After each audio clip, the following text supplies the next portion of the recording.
Hi, everyone. Welcome to today's episode of the Mastering Retention podcast. Today, very special episode. We have a user experience expert with us, and we're going to dive into how would you say, the masterclass that Marvel Snap teaches us on user experience design. So it'll be lots of fun. Before we dive into everything, though, we've got Neil Edwards here, and Neil, tell us a little bit about your story. What are you up to today? What are you doing? Yeah. So I'm one of the co-founders and the head of UX. UX is fine. So we are a UX and UI sort of full service design studio in the video game space. Myself, Jason Sklar, Dave Inscore. So basically founded and run by a bunch of video game vets. So we do a ton of UX design, UI design, art production, style definition, brand and identity stuff, really helping people translate their vision, understand that vision, and really understand what motivates their players emotionally and kind of help them deliver that, whether it's fixing their live ops games, whether it's taking their games to new platforms, helping them build new great games from the ground up. So that's what we do. I kind of run the UX department, develop our processes and our team there. And then before that, I spent about half my career in the industry as a game designer. So I'm a game designer originally by training and trade. So that's where a lot of our kind of holistic approach to UX comes from. We think about it from a game design layer, from an audio, from a VFX, like the whole shebang, right? That creates that emotional experience and not just the UI layer, right? So that's a lot of my background and kind of what I get up to these days. That's really cool. All right. So I'm going to ask a really basic, dumb question, but some people hear UI, UX, like it all kind of sounds like, what are we even talking about here? Like, what is user experience? So it's really funny because this is like a hot, juicy topic that gets debated among the industry and like has all kinds of misnomers and different levels of understanding. And that's a lot of what we do at work is like helping educate people and evangelize really what UX kind of is and how you really think about it from a game development perspective. So the way we kind of describe it and the way I think about it is like a lot of people say, when they say UX, most people mean UI. They're talking about your inventory screen. They're talking about your menus. They're talking about where your buttons are. And those are very important parts and critical parts of the user experience. But I always joke with people that like abbreviating UX to UX is like one of the worst things we ever did because it turns it into this buzz phrase, but ultimately it's the user's experience. So while we don't necessarily design features and design systems, we're not necessarily game designers per se, we do collaborate, give a lot of feedback with game designers to help ensure first, what is the intended user experience? So what motivations are we trying to satisfy? What emotional experiences are we trying to create, right? Challenge, self-expression, social relatedness, fantasy, immersion, like all these things. And we have a framework that we've developed that we use for that. So for us, UX is kind of the umbrella of delivering. Why is your player showing up, right? What is compelling them through this complex, interconnected, interweaving of systems to keep coming back to your product every day? That is ultimately, unlike a lot of other UX work, it's not a utility app, right? I don't need to check my bank balance. I'm coming into a piece of entertainment software that I don't really have a utility reason to be in. It's to satisfy my emotional needs. So UX, we do a lot of UI design, but we also look at the bigger kind of picture of, not just making your inventory screen intuitive and easy to get around, but helping understand, like making sure people want to come to that screen. Why do they want to craft a weapon? What are they really working towards? So that's kind of the example I use is like, we're not just about removing friction. We're about helping ensure that like people are wanting to engage with that experience for the reasons you want them to. And if not, helping dissect that. Why are they not wanting to craft stuff? Why do they not care about, coming in and changing their sword on a daily basis, right? What's missing in the linkages of what we're trying to create? That's great. Yeah. I imagine more than a few people were like, oh, I realize I always kind of thought about UI as just like the user experience, but not realizing that it has a larger purpose. I think it's sometimes easy to forget that. Yep. All right. So Neil, Marvel Snap. Tell me about it. Like, What do you think about Marvel Snap, from a user experience perspective? Like, Yeah. what are some things that they really got right? So I think the things that they really got right, I mean, it kind of goes without saying, but we're here. So, I mean, the core gameplay is like, it's phenomenal, not just from an engaging, emotional, compelling experience as a player, but we'll probably get into it later in the episode of like, there's some really smart choices that they made with the design of the gameplay that don't just make this a great game. They help to make it a amazing product. That, a lot of what I think about is like, you and I talked about this, Tom, offline, of like, a lot of your ability to successfully do live ops really comes down to your core. Like, you can bolt a ton of like reward mechanisms and shit onto your game and calendars and and like you can pump that thing for all it's worth. But a lot of your kind of limits of your success are really defined by your core. And so I think some of the key things they did were things like, it's not just session length. Everyone's like, oh man, it's like, it's so short, it's so great, but it's more than session length. It's the fact that there's so few inputs, and not in a bad way, in a positive way. So we've seen 3-minute session games for a long time, but specifically, I think what's brilliant is it's a 5-turn or 6-turn game. And you're making like anywhere from 5 to, let's say, 12, like 15 max decisions and inputs in a game. And so I kind of talk to people. It's like the TikTok of games. It's like fucking brilliant in terms of it's second screenable. And I think one that's really brilliant in terms of the accessibility in people's lives. Like, I was in the kitchen at work the other day and like someone starts talking to me because they don't realize I'm playing a game because I'm sitting here like having a conversation and playing Marvel Snap at the same time. So the way it's able to fit into your life, because it's such a quick game, but such a discrete game, is really brilliant. I think what they did with the deck size choice is also really brilliant, and has some knock-on effects, not just for the player, but has some knock-on effects for the design itself, right? So taking, Hearthstone, had like 30, I think it was 30 card decks, right? So we come all the way down to 12, something much closer to a Clash Royale or things like that. And obviously I imagine, I'm not at second dinner, but I imagine one of the driving forces of that decision is like, hey, let's making a deck approachable, easy, not insanely complex, this magic-like experience, even simpler than Hearthstone.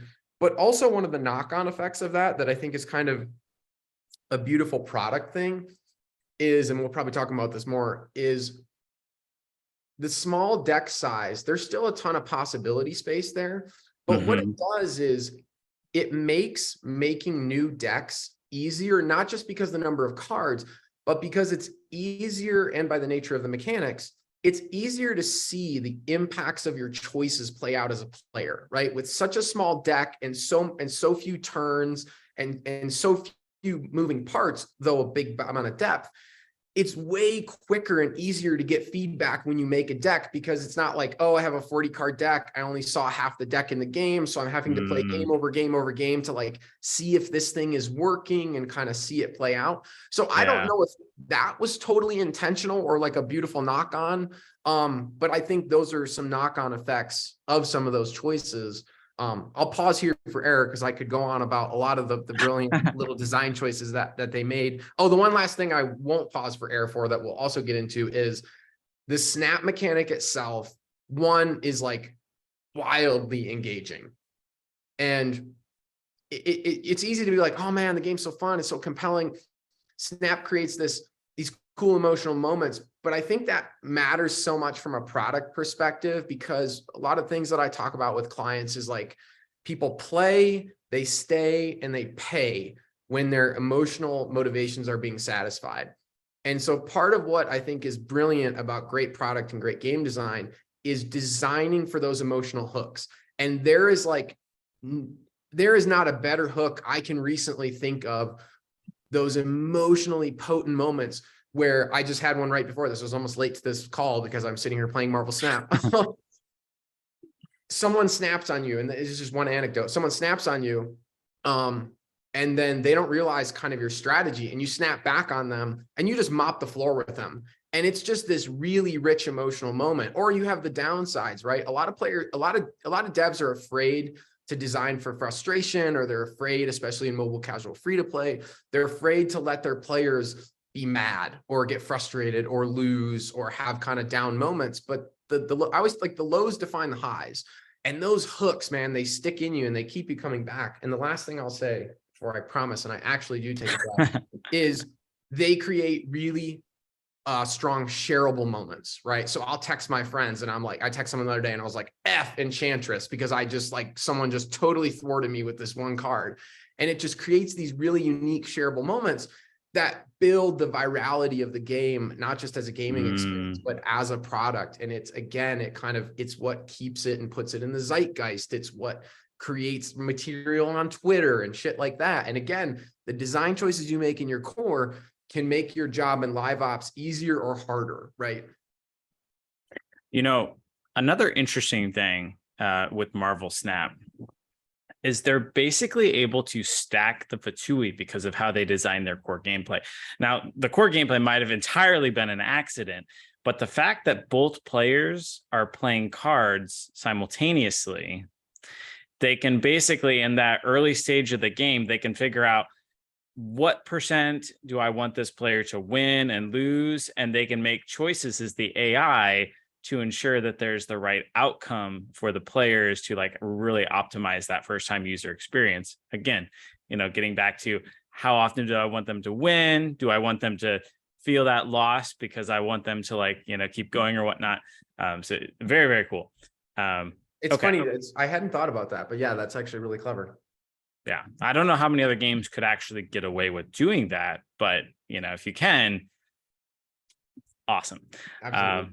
Okay. So let's get a little bit into just like the topic of retention for Marvel Snap. I mean, retention is ultimately like, if you don't have it, players aren't coming back to your game. Doesn't matter how much you spend on user acquisitions, it's not going to turn out too well for you. So, yeah, let's talk about like retention mechanisms. Like, why do players want to come back? Like, talk to me a little bit about like their progression systems.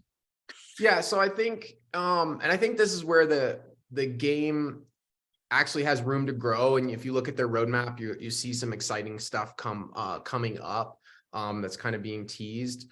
So, I mean, I think their early retention, one of the things they do really well is, they rocket you through, like the first like few weeks of just getting more cards and more cards and more cards. And it's this really kind of awesome deluge of like expanding the possibility space and giving you new stuff. And it does it really well.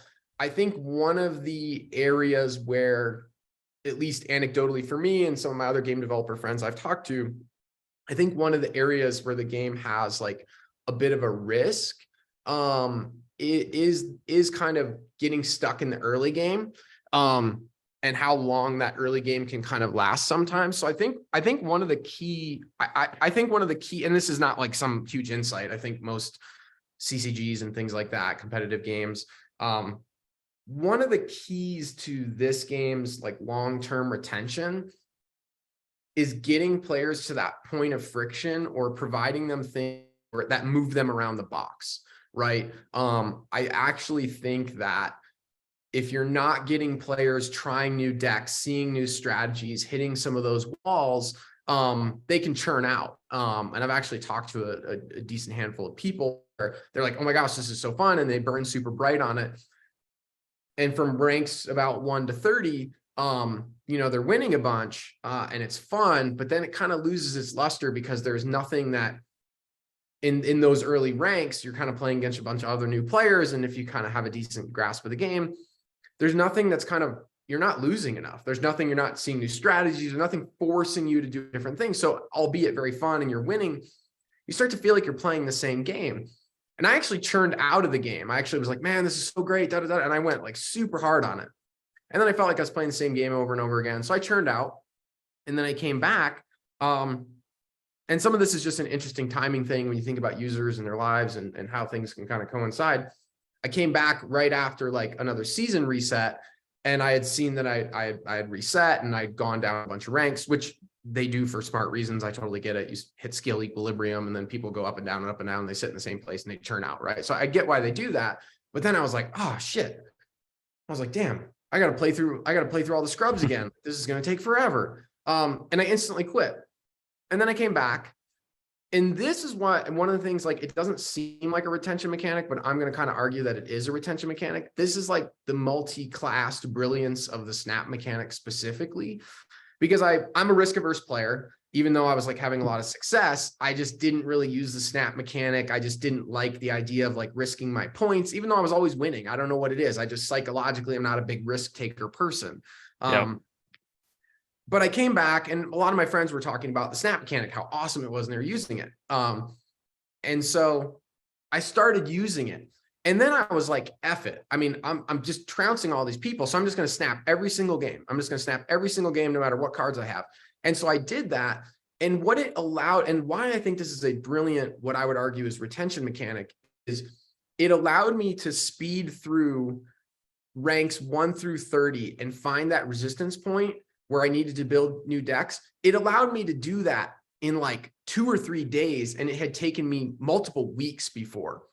So it allowed me to customize my experience and get back to the challenge level, where then honestly, I started getting my ass beat.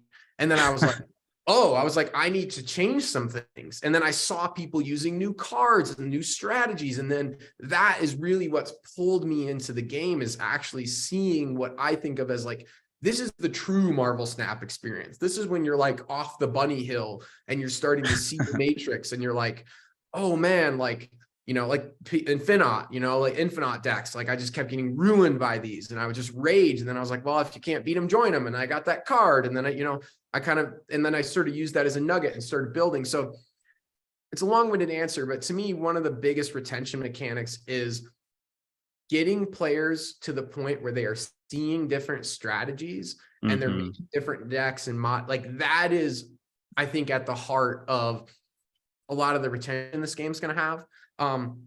Obviously missions and stuff are important. I think that's one of the game's areas where, especially for the more engaged players, it can kind of improve a little bit as well. I know there's a bunch of feedback in the community. I've experienced it as well, where like people, like, they run the missions and they kind of tap out, and then they're, you know, they kind of have to wait, you know, a day or 2 days or 3 days sometimes for the next one.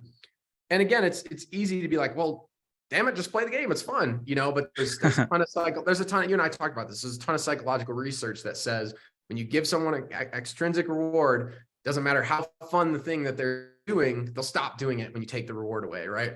So I think there's a balance of like kind of content distribution there, about like smoothing some of that stuff out, you know, providing kind of a more uninterrupted mission or sort of goal experience, but not through missions, through other mechanics. I'm sure they're kind of working on other layers of goals and progression and things like that. So one thing I wanted to clarify. So I believe you defined it, but I don't know if that it was explicit. So we talked about early game a few times in here, but I think early game in your context means anyone that's, you know, rank 30 or under, basically. So once you hit silver and you start to go above, you're kind of getting into like the real game, quote unquote.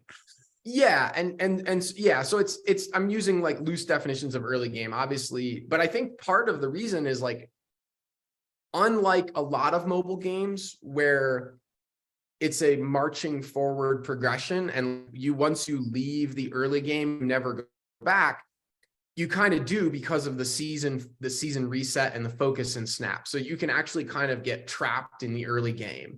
If you like kind of play up to 30 and that like takes you a whole season, then you kind of get reset. So yeah, that's kind of, I was loosely using that term. But that's what I mean, like in those kind of first early ranks that seem to be where most of the new players sit. So it's interesting you talk about like getting trapped in those early ranks, like if you don't play the game enough. Like I understand the concept of, you know, resets and stuff like that, but do you think, you know, could that be a different, or should that be a different design decision to help like basically like either eliminate that or drastically lower the amount that you lose, just to try to get more of those people to that, you know, rank 30 mark or whatnot? Or I think there's other solutions. I don't know that I would suggest, I definitely wouldn't suggest killing the reset, because then you're going to have the reverse problem where basically people hit diamond, they hit infinite or whatever, and they just sit there and they're not getting that refreshed, Oh yeah, I definitely agree that like higher players. I was more wondering like just for that like newer player, like players are like level 15, only play like a few games per week, and then they never like quite.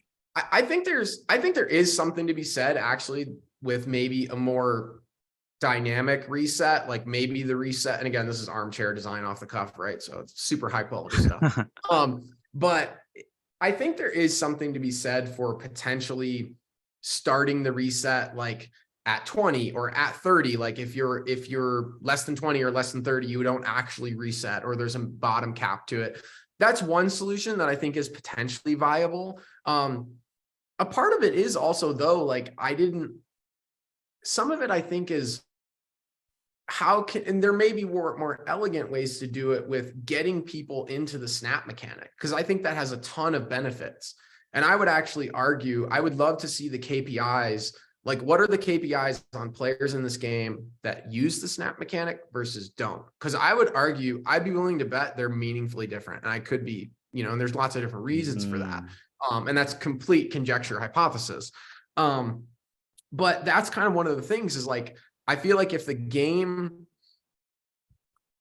weren't for my friends, like just talking about the snap mechanic over and over and over again, I probably never would have like really jumped into it. And again, data point of one, but there's similar player types. So I think one solution is like, how do you kind of shepherd people a little bit more on the nose of like, hey, want to accelerate through the ranks? Like, use the snap mechanic. And we all know that's how it works, but sometimes people need the dots a little closer together or a little more nudging to be able to kind of accelerate their progress. So I think there's ways like that. Okay, here's an idea.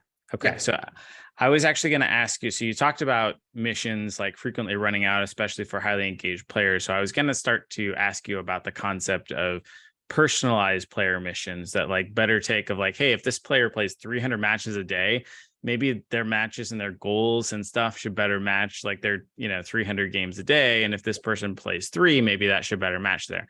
So we're going to get on that. But here's my idea. For let's say players, because they obviously have the data of whether if you are doing snaps in your games or not. For players that are early on and not using snap in their games, should I just introduce a daily mission for those players to snap 5 times or 10 times or whatnot? I think it's worth a try. I mean, again, neither one of us can sit here and say that it will work. Do I think that's no, but do I think that's a worthwhile experiment? Absolutely. I think getting players into the snap mechanic on a regular basis is actually, I think, would juice the KPI. And again, the KPIs of this game may be phenomenal. They are, no idea. But I think you could get so much more juice out of it by ensuring that those players are using that mechanic because it has so many benefits. So absolutely, I could see snap missions and things like that as an effective way. Another thing I don't have a concrete idea for, but maybe, and this may be a total shit idea, but maybe even slipping some bots or more bots. I'm sure there are bots. But maybe even slipping some bots into the earlier matches that are showing a more diverse usage of cards. Because one of my early experiences was like, I was playing against people that mostly had the same decks, mostly has the same decks of me. I was just beating them. And so it just felt kind of stale. But this game has this huge, awesome, but also very accessible possibility space. So it's like, can you seed that more with bots?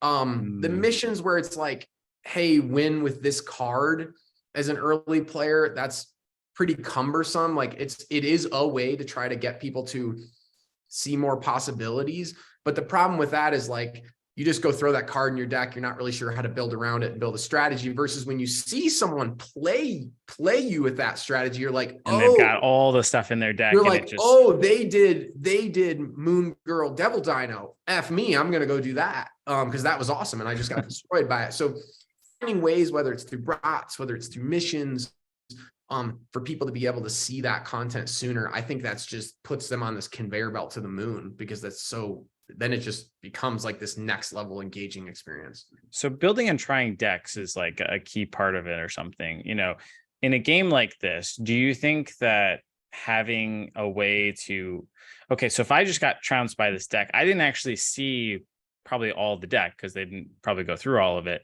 Like, is that a good thing, or should I almost like, would it be beneficial to enable to like see what your opponent's deck was after the match is over and maybe like easily copy it into your own, deck builder so you can just kind of try it out, things like that? That's interesting. I think there's upsides and downsides to that.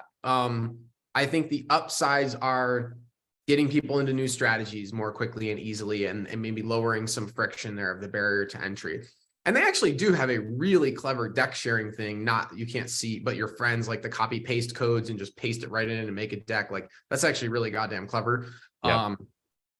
Maybe Clash Royale does it. I don't know. I haven't seen it elsewhere before, at least personally. Clash Royale, you can like see top players and you can like copy their decks in and stuff, but yeah. Gotcha. Yeah. So I think having like a match history where you could see those decks and copy them, I think that's an interesting concept. I think that could work. I think I know developers on stuff like this, sometimes they're worried about, it's this weird balance of not wanting to collapse the meta too much, where it becomes so quick and so obvious to find the best things that everyone's using that it collapses some level of that experimentation. But you also have to think about your different user segments, right? Like there are some players like me, as I'm probably a really engaged user, but I'm never going to start a deck from scratch and be like, I wonder if I just am not that hardcore. And so I think a feature like you're describing, there could be some fear around it collapsing the meta and the kind of chase of that. But for people like me, it totally would work. The kind of brilliant thing I do think about that works really well mechanically in the game is there are decks, but I think the brilliant thing about this, and maybe it's just because I'm a scrub and not that good, even a whole deck has a specific set of kind of little combos in it. So like when I see someone, I'll be like, I don't actually look for their whole deck. I'm like, oh, they did Sunspot and Infinite. And I just take those two cards and find a way to insert them in my deck. Or like I said, Moon Girl and Devil Dino. And then I kind of just adopt like modules. And that's a really like fucking cool thing about the design, that kind of can still work. And sometimes you make something that's crap and you got to kind of refine it like that. But yeah. Yeah. Okay. Interesting. Okay. Well, let's continue on. Maybe talk to me a little bit about like upgrading cards and goal settings. Like, how do you think about this from user experience design? Yeah, so this one is interesting, and I think this was probably one of like their greater challenges, where I think it's really well designed in terms of like it's with the card variants and the splitting and all the stuff they did. Like, there's only so many ways you can kind of skin this cat, and I think they did a really good job. I think there's some challenges early on where it's not necessarily something players are used to kind of like, hey, upgrade these cards visually, whether you're interested in them or not. And that kind of drives this meter up. So it takes a little bit of, I think, players getting used to that just because it is a different model than we've seen in most card games. Obviously, they don't have the luxury, which totally makes sense, of like vertical power progression and things like that. And so I think it works really well. And like I said earlier, it provides a ton of this deluge of content early on. I think there's an interesting tipping point in the experience where initially you're like, yeah, more cards. And then it becomes more of a shift about a chase to specific cards. Because the possibility space kind of hits this inflection point's the wrong term, but I'll use it anyway. It kind of hits this inflection point where you have enough cards and you start to really understand the kind of cards you like and the kind of decks you like to play. So then it becomes a more specific hunt. And I think that's when they kind of they try to bring in the token shop to let you target things more specifically. The fast upgrades is actually pretty brilliant.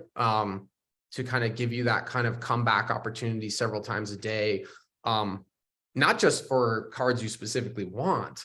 Because early on, sometimes you're like, "Ooh, I'm waiting for to get this one thing I want," and sometimes it was like, "I'm going to buy every single one of these don't even care what the card is, so I can drive up this thing. And so I think they did some really interesting, like pretty effective things with it. I think some of you and I talked about this a little bit. I think some of the UI design and some of the mental mapping of the systems, like just takes a little bit of learnability and kind of I get the goals of like the speed of kind of the auto popping up the sort of upgrade after the match, and then that kind of going into the reward track. I think for early players, it can get a little confusing sometimes of like what's happening and where you are and how everything connects. But you learn it and you figure it out. So yeah, I think it's interesting because, like I said, because of the way their content's designed, a lot of the kind of traditional systems and rules of like, hey, just do this, they just don't really apply to a game like this, you know? And so I would be willing to bet, I actually went to Ben Brode's GDC talk a couple weeks ago. And I kind of got the impression of like, you know, the core gameplay came together pretty quickly. And then really, I think one of the toughest nuts to crack was like, what is that outer loop and how do we let people progress through cards?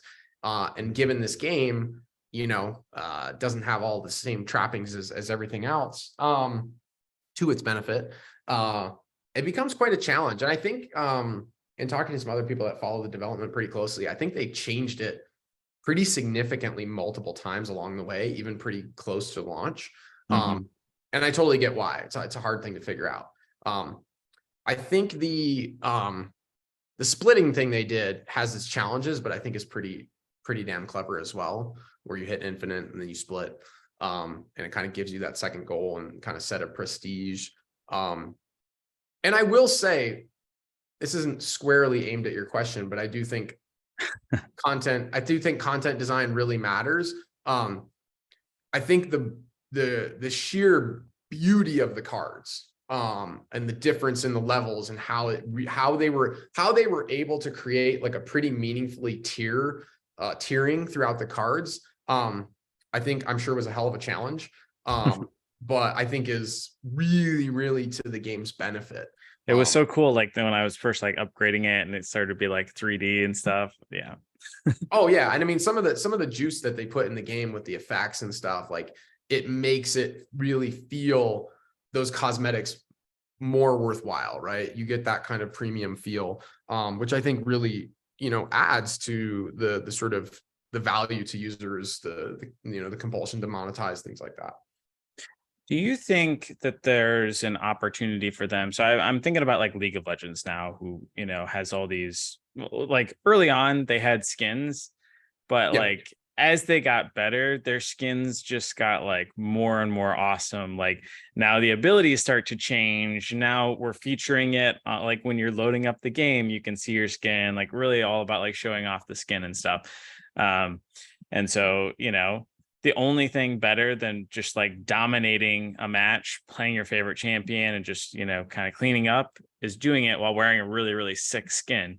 You know, I would assume that something similar might apply to Marvel Snap in the sense of like the only thing better than like using that card and just like, you know, cleaning up to their amazement or frustration, is doing it with like a really rare, awesome, interesting variant. And do you think that like I feel like when I play the game with the different variant or whatnot, I don't really notice that much within the game, but it's also like not as much screen room and stuff from user experience. Like, could there be something done or should there be something done, or is what they're at the right approach?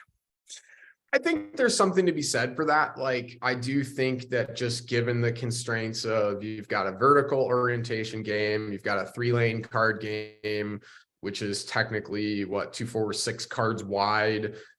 You're only going to get so much screen real estate. So again, not a visual like person. I think there are potential ways to amplify that show off factor, right? It's not totally the same, but I was playing Brawl Stars recently and they kind of revamped their intro. And it's a lot more kind of dynamic, and like the player icons used to be a lot smaller and now they're kind of like really big and blasted across the screen. And so something as simple as like well, and this is part of the trick of it though, too, right? Because you don't want to reveal someone's cards before the match. So it's like, there's this tough thing where like I was just like, oh, I mean, show me your best card before the match. I'm like, instantly terrible idea. But I wonder if in the post match or something, there would be a bigger, bolder way to show that off. I also think I think more could be done with card backs too. Like, I think card backs are something that could really, like, having some rare card backs, because they're a little more simple and iconic, and you kind of, I mean, you see the card face too, but there's something to be said for, I think and that is something you can show off, right? That is something you do see their little card back in the deck thing and before. So something like that may work. Because I also know there's people that hunt for sets, like they work their ass off and they're like, they've got this matching variant set, and being able to showcase that in a more compelling way. Yeah, that was a long-winded way of saying, I think there's something there. I don't know exactly how to execute it, but I think the motivation that you're hunting after is really valuable. And I do think amplifying it is going to up players' kind of a desire after those items. Absolutely. It's like, I mean, that goes with any cosmetic ever. The more people that I can show it to in the more big, bold, awesome show off way, the better. And also, I think, I'm sure they're going to add this, but I think there's an important distinction to be made between types of cosmetic content. One is kind of rarity, and is rarity tied to like, oh man, this shows that this person's played the game a ton because they've rolled the dice this many times and they have this super rare thing, or they're a payer. And it's just kind of this like engagement prestige versus mastery. And having systems that have content that can reflect out my mastery beyond just rank. So things that are more tied to mastery vectors. So some mastery system that gets you a certain variant that just shows you've won a shitload of matches with this card, did something, that effuses not just your personality, but your skill in other ways as well. I think that's a cool way that you can kind of target your different user segments.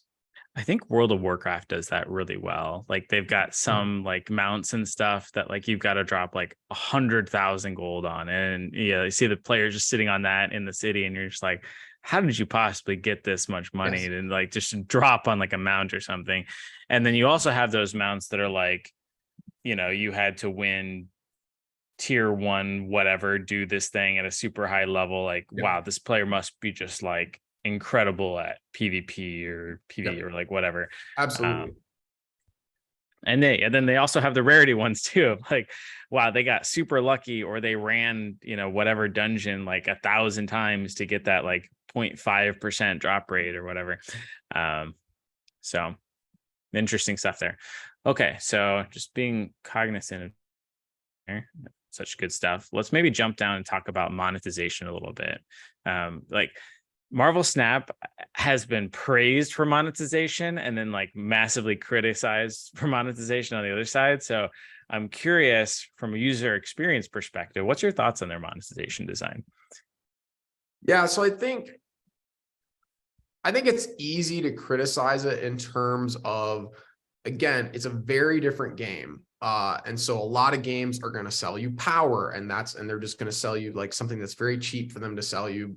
Clash Royale is kind of a quintessential example. So Marvel Snap has to work outside of the box, right? They monetize a lot off of, or in theory, I would assume most of their monetization comes from cosmetics. Some from new cards, but I'd be willing to bet that kind of trickles off more and it becomes a lot more about the cosmetics, which historically work really well for some games, are really tough for other games. I think that their monetization is continuing to get better. Like, one of the things, and it's not really relevant anymore, but one of the things that I know a lot of people complained about early on was, in the store experience, you would buy something and then it would reset your scroll view. And so it made this, and so this is, and I'm not shitting on them. Like, game making games is hard, but this is just kind of a quintessential example of like what I would just call a bug that can actually really grind on users and make purchasing like genuinely kind of frustrating. And so they fixed that in a recent build. But I think one of the things that's curious, and I don't claim to be a monetization expert, is one of the things that's curious about some of their bundles, and things like that. The value isn't, I think, as clear as it could be. And I know, What do you mean by that? Like, do you have an example of like something that would clearly do it versus maybe like what wouldn't? yeah. So I got served a daily bundle the other day. It's $4.99, 625 credits, and then 65 boosters, right? And that was it. That was all the things said. So immediately my first reaction as a player is like, is this a good deal? Like, how good of a deal is it? Like, like what, I'm kind of on the fence. Like, should I buy this? There's kind of none of the kind of typical tropes there of like, hey, X% more, X% bonus, X% free. I'm sure there's maybe plenty of people that would say maybe those aren't effective, but without a solution maybe like that or something similar that achieves it, my user journey becomes, okay, what's the value here? I scroll down to the credit store. Okay, the closest thing to 625 credits is 500 credits. That's 400 gold. So then I'm like, well, I don't know what the value of that is. So then I go down, there's 300 gold for $3.99 or $4.99. So then in my head, I'm like, okay, well, I would pay $5 to get, less gold than this thing cost me to get, less credit. So I can start to put together in my head, oh, this is a value, but I'm having to do all this kind of napkin math, at least for the purchaser type I am. If you're just like a button masher, like, yeah, buy this bundle, like there's nothing to worry about, right? But if you're looking to kind of, I always think about, like, when I think about purchasing, I think about like confidence a lot. Like, what's the level of confidence, like, of this value proposition that just makes it like, absolutely, I'm going to hit this button. It's stupid not to hit this button. This is such a great value.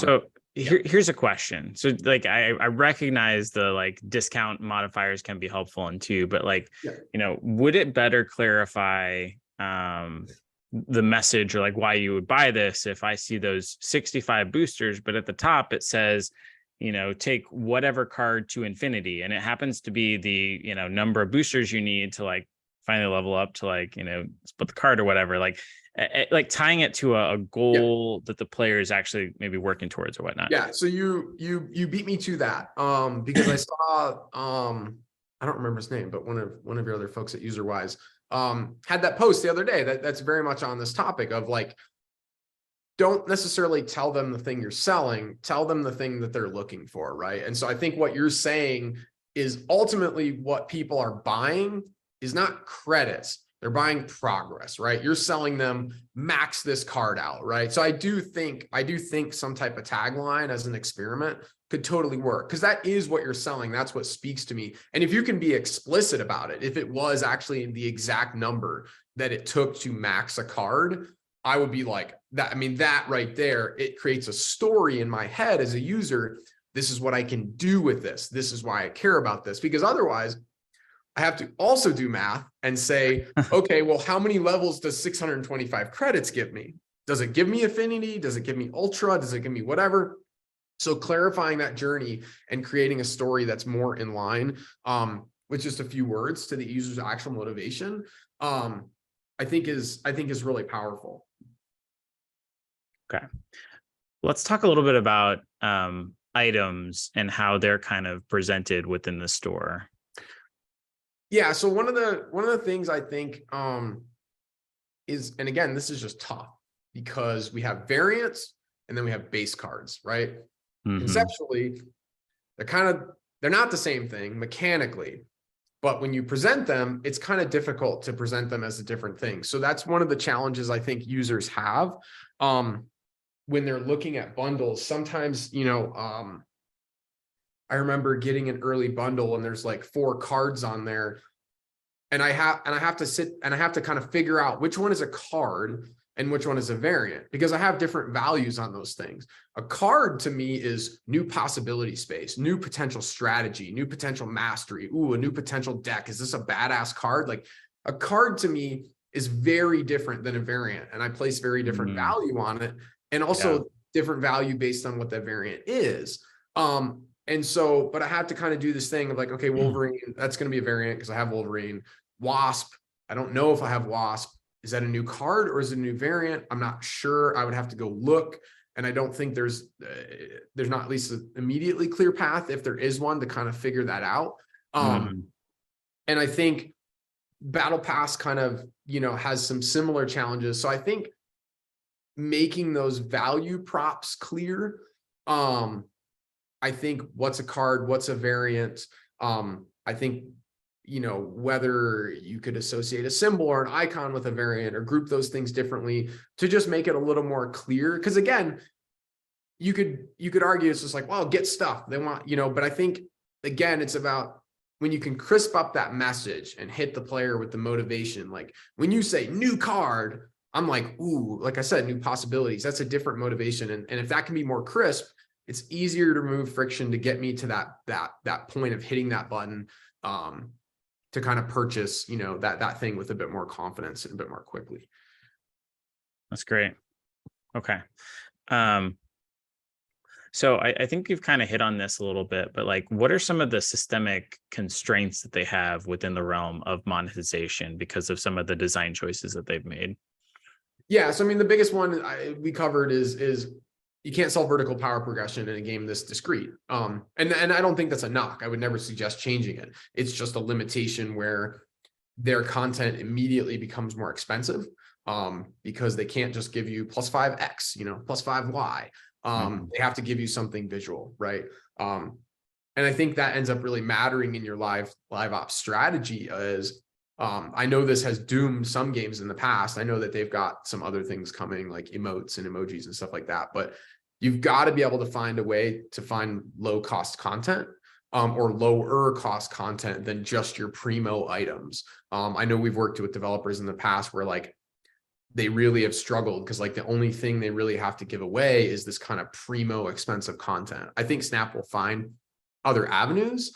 I think one of the systemic constraints, and I think they've done a pretty good job of working within it, is like how many different ways can you make a card look different in terms of like the upgrade paths, right? And I think they've done a really good job of that. I think the split thing was like, I think they're kind of genius for that shit.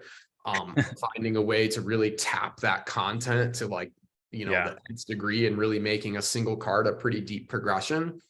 I think one of the natural constraints as well is, and this comes back to store, is, and this is just, I don't know, this is kind of, maybe this is just kind of gacha in general, but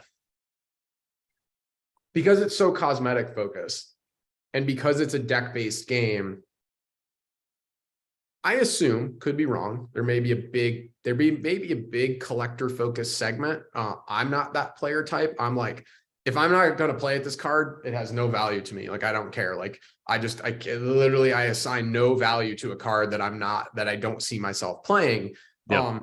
And so part of you get this kind of piece of a pie of a piece of a pie of a piece of pie. And what I mean by that is you come into the store, and for me as a player, or players like me, I see those 6 cards, and the first kind of slice of pie is like, is this a card I care about, right? So immediately I'm chucking a ton of content out that you're going to potentially serve me as like not interested. And then from that small segment, I probably, I think most players, I don't know, maybe hardcore players play a shit ton of cards, but most players are probably going to play like 15 to 30 cards, like tops, maybe 40 cards tops. Like, that's a lot of decks. So is there any way for them to know like what cards are meaningful to you, especially because it also sounds like the cards you don't have, well, partially when you're talking about variants, it's the cards I'm playing, right? So targeting me with cards I am playing, because it's like, what am I playing? And then it's like, do I like what it looks like? Because I see a Jessica Jones, I'm like, ooh, I like Jessica Jones, but I don't like the pixel variant, so I'm out, right? And so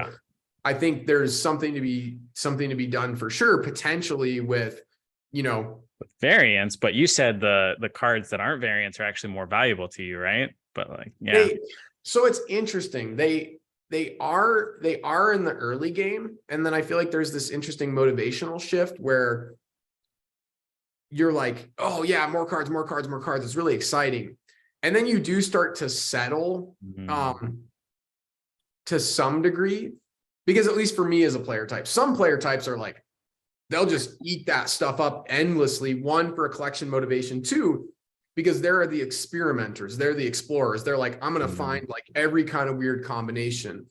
Me, I'm a little bit more as a player, find my deck, find some, and I want to make new decks. I want to find new variations, but I start to chase specific cards that I see other players playing that make cool combos that I want to play as and things like that. So that luster and that like, hell yeah, new cards.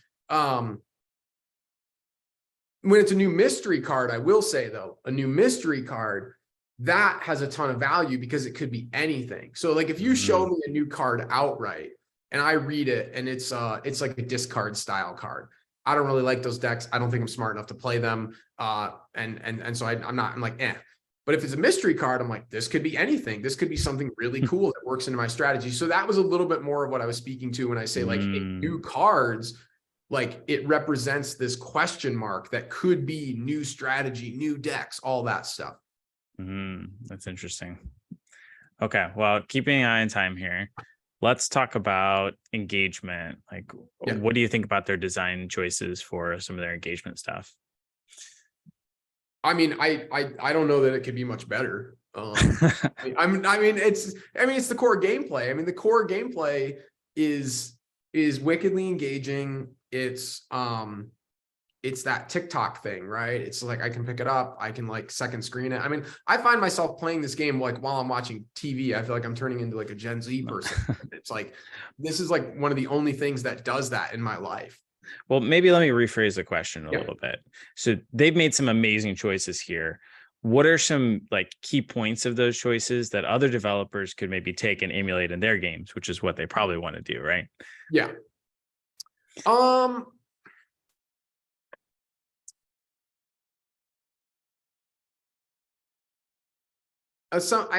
of this I touched on a little bit, but I think designing for emotional hooks and like and I'll be a little bit more specific about that. Like if we're talking about like tips for developers and things like that. One of the things I think about is like when you're concepting your game, thinking about, writing down what are the moments that our players are going to go tell their friends about. Because in an ultra competitive like space, that shit matters. So I think about trying to capture those early on. And like, I believe that the team at Second Dinner purposefully chased that with the doubling cube from backgammon, which is what the snap mechanic is, right? It's like this ability to like jack the stakes up, right?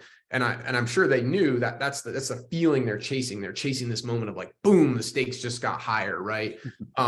So thinking, not just kind of designing your way by accident, but like kind of thinking about, do we have shareable moments, right? Are we designing those into our core mechanics? And specifically, like you said, thinking about, your Fatui early on, right? And making design choices like, the simultaneous play that allow you to kind of stack that. Things like that. Some of this is probably going to sound a little like generic game dev advice-y. But I think a lot of people develop their game, and it's that curse of knowledge, right? Like you think about the mid game, you think about the late game, you're kind of the developer, you're kind of in the meat of it. I think you have to think about designing what your on-ramp, and I don't mean tutorial, I don't mean the text you're going to put on the screen. I mean, what is your on-ramp experience going to be like? And making design choices that broaden that funnel, right? And kind of mapping that user journey early on, right? Like I'll kind of use a different example. Maybe it'll be kind of like Brawl Stars does this geniusly. Brawl Stars teaches you the game where you just can tap to shoot and it just auto aims. And if that was the way that game worked, that game never would have lasted because the mastery ceiling would have been low and it wouldn't have had that long-term retention. That's the way they teach you, but it elegantly makes the switch where, then you just start naturally playing where you're actually, touching your thumb and aiming and releasing. And then it just cascades into this huge depth, right? And so that was an extremely intentional design choice that wasn't like a bolt-on of like, what the text we're going to put on the screen at the beginning of the game. It was pretty built into the core of how the controls worked fundamentally. Yeah. That made for this really smooth on-ramp. And I think the 12 deck, the 12 card deck size, the number of turns. And again, I'm not just repeating like the smart mechanics. It's more from the angle of constantly reflecting on your game as a product and what that user journey is going to be, and making sure that you're not just designing this like meaty, awesome experience, what you get into it, but how does the core shuttle you into it, right? How does that a smooth road? And so a lot of the mechanics and choices we've already discussed, I think they come from product design principles of thinking about that on-ramp. I think the design of this game, plus obviously the Marvel IP, makes the top of the funnel just freaking ginormous. But a lot of that was of the design choices they made.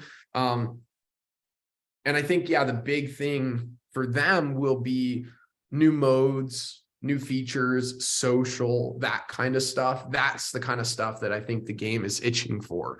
And the players are itching for, to kind of take, what's already really great from an engagement, retention, monetization level, and really kind of, I think, take it to the moon. Because I think this game is already kind of, the hottest thing on the streets, but I think it has an insane amount of upside that hasn't even really been discovered yet. That's great. Well, Neil, I feel like we keep talking about this for a long time, but we're pretty much out of time here. So I always like to ask, because it is the Mastering Retention podcast, what's one tip or trick or lesson you've learned over the years to increase, retention? Like, how do you keep players coming back daily or weekly, or ideally for years, right? Yeah. So this may be an unsatisfying answer, but I do believe it is one of the most valuable ones I've come across in my career. Is I think it's important to not think about retention as this sort of metric that is a live ops thing, this sort of separate thing. I think people have mostly come around to this, but especially in my early days of designing in the free-to-play space, there was a lot of hey, now we're going to put in some retention mechanics, right? Now we're going to work on our retention. And I always tell people, your best retention mechanic you will ever have is your core gameplay. Absolutely. And that may sound that may seem unsatisfying because it may seem obvious, but I don't know that I see enough focus on it. I think a lot of times when people come up short and are looking to juice retention, I would say, look at your core. But to do that is scary, and you got to be able to look at your retention early enough, because it's tough to change your core in soft launch or things like that. So I'll say that, and I guess maybe we'll probably go over time here a little bit, but I'll try to say one thing that's maybe a little bit maybe more unique to people, from my UX perspective, is if you haven't already codified the motivations you're trying to satisfy and the experiences that satisfy those. And I mean, at a feature agnostic level. So we use a certain framework that we've developed. Other people, there's other frameworks out there publicly available. Use whatever you have handy. Reach out to someone that that may have access to something like this, or maybe an expert in it. Get some type of shared language to use. Codify what your core motivations are, and then kind of take a map of your feature set. Take a core loop diagram or maybe a systems diagram, and sticker it up with the different, categorical experiences and the motivations that serve them. And look where you are serving those things versus not serving those things. And ask yourself hard questions like, is our core actually delivering the level of thoughtful challenge that we want? Is this feature actually delivering self-expression, or are we just kind of giving people a bunch of stuff and not giving them a place to show it off? I would say, look at your game through a pretty self-critical lens, apply a framework, sticker it up, and usually more often than not, if you're honest with yourself, you can start to find places where it's maybe broken. And you can start to use those kind of experiences to either do, you can even do some light user, even kind of ad hoc user testing of like, how much mastery do you feel like you're experiencing? I see a lot of games that actually pursue mastery satisfaction, but the early game, whether it's through AI design, whether it's through content design, it doesn't actually deliver that mastery experience. And so people churn out before they get to the real game. Just one anecdote. But I would say, look at what your motivations you're trying to deliver and find a way to connect with your players or analyze it internally and say, are we delivering those motivations? Because the one last thing I'll say, and I know I'm droning on about this, but I think about, like I said, players, they play, they stay, and they pay when their emotional motivations are being satisfied. And I think about experiences as like faucets, right? They're faucets throughout your games that are dripping, social connection, they're dripping story, they're dripping fantasy. And you really have like two vectors you control as a dev.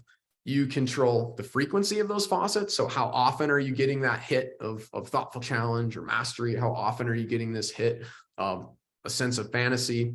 And then you control like the intensity or the amount, right?